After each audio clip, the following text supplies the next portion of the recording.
राजस्थान में इस साल चुनाव होना है और उससे पहले आरोप और प्रत्यारोप की राजनीति से एक बार फिर से उफान आ गया है। हमारे साथ बात करने के लिए कैबिनेट मंत्री प्रताप सिंह खाचरियावास हैं। सर, बीजेपी जो है वो कह रही है कि मुख्यमंत्री अशोक गहलोत जिस प्रकार की स्टेटमेंट्स दे रहे हैं उससे उनकी डेस्परेशन दिखती है। कांग्रेस हारने वाली है, इसलिए इस प्रकार की स्टेटमेंट्स के 10 करोड़ रुपए दिए गए थे। वसुंधरा राजे, शोभा रानी कुशवाहा और कैलाश मेघवाल सपोर्ट कर रहे थे कांग्रेस को, सरकार ना गिरे इसलिए सपोर्ट कर रहे थे। तो क्या कहना है आपका? देखिए, मुख्यमंत्री जी ने बीजेपी पर इतने बड़े चार्ज लगाए हैं, तो मेरा मानना है कि बीजेपी के नेताओं को बाहर आकर जवाब देना चाहिए, प्रेस से मिलना चाहिए। मैंने तो ये चार्ज लगाए नहीं, चार्ज मुख्यमंत्री अशोक गहलोत जी जैसे सीनियर लीडर ने लगाए। एक इतना बड़ा सीनियर लीडर जो 30वीं बार का चीफ मिनिस्टर है, यदि इतने गंभीर आरोप बीजेपी के ऊपर लगा रहा है, तो वो तो ये भी कह रहे हैं कि बीजेपी के सेंट्रल लीडरशिप पे भी उन्होंने लगाया कि पूरे देश में इस तरह की पॉलिटिक्स कर रहे हैं, और खुल के लगाए। अगला आदमी किसी से डर नहीं रहा बीजेपी वालों से। तो बीजेपी वालों में दम है तो सामने आके जवाब दे, कौन मना कर रहा है? भाई, जो मुद्दे मुख्यमंत्री अशोक गहलोत ने उठाए हैं उन मुद्दों पर बीजेपी को जवाब देना चाहिए। बीजेपी क्यों डर रही है जवाब देने से? बीजेपी ये कह रही है कि ये कहीं ना कहीं दिखाता है कि अगर रिश्वत ली है तो आप ही के विधायकों ने तो ली है, कांग्रेस के विधायकों ने ली है, उनकी गिरफ्तारी क्यों नहीं हुई, उनके खिलाफ जांच क्यों नहीं हुई।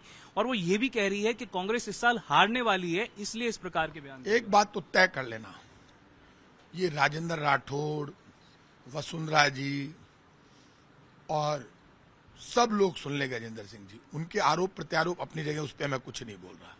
लेकिन बीजेपी ओवर कॉन्फिडेंस में है। राजस्थान में बीजेपी का सफाया हो जाएगा। कांग्रेस टीम भावनाओं से राहुल गांधी के नेतृत्व में लड़ने जाएगी। राहुल गांधी की मीटिंगों की भीड़ आप कर्नाटक में देख लो। कर्नाटक में चेंज है। कर्नाटक में बीजेपी तब हार रही है जब बीजेपी ने पूरे दांव चल दिए, इसके बावजूद बीजेपी हार रही है। और मैं आज आपसे कह रहा हूं, कर्नाटक से शुरुआत हो रही है बीजेपी के सफाया होने की।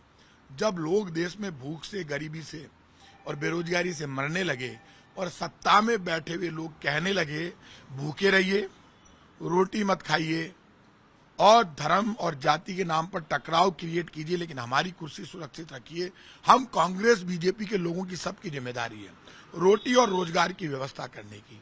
भूखे पेट हिंदू, मुसलमान, सिख, ईसाई, फारसी, जैन, बौद्ध को आप लड़ाना चाहते हो। पड़ोस में रहता है हिंदू, मुसलमान, सिख, ईसाई।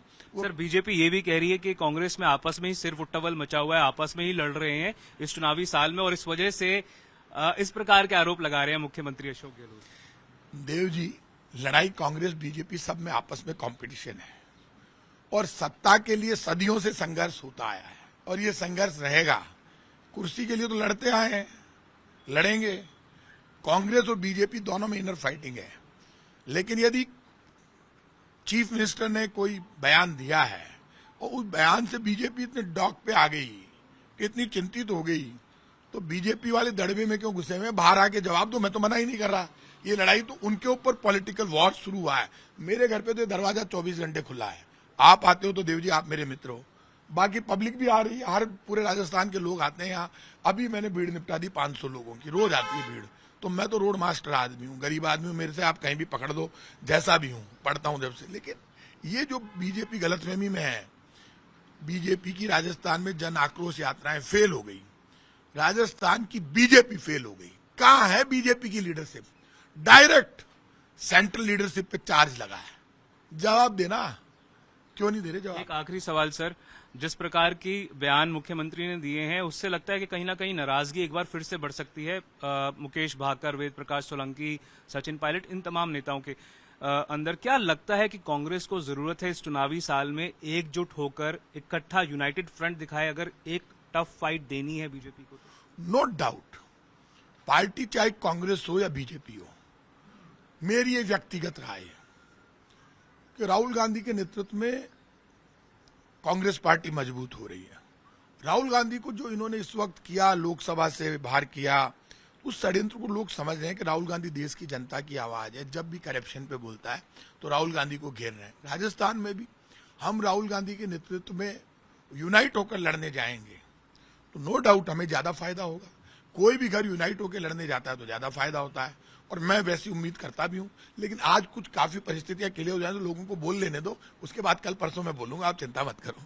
साफ तौर पर कैबिनेट मंत्री खाचरियावास कहते हुए कि स्थिति साफ हो जाने दीजिए, उसके बाद मैं आकर बात करूंगा, पर फिलहाल के लिए ये भी मानते हुए कि कांग्रेस को एक संगठित यूनाइटेड फ्रंट दिखाना जरूरी है अगर उसको एक कड़ी लड़ाई बीजेपी के सामने पेश करनी है इस चुनावी साल में। कैमरा पर्सन मनीष के साथ मैं देवंकुर वधावन, जयपुर आज तक।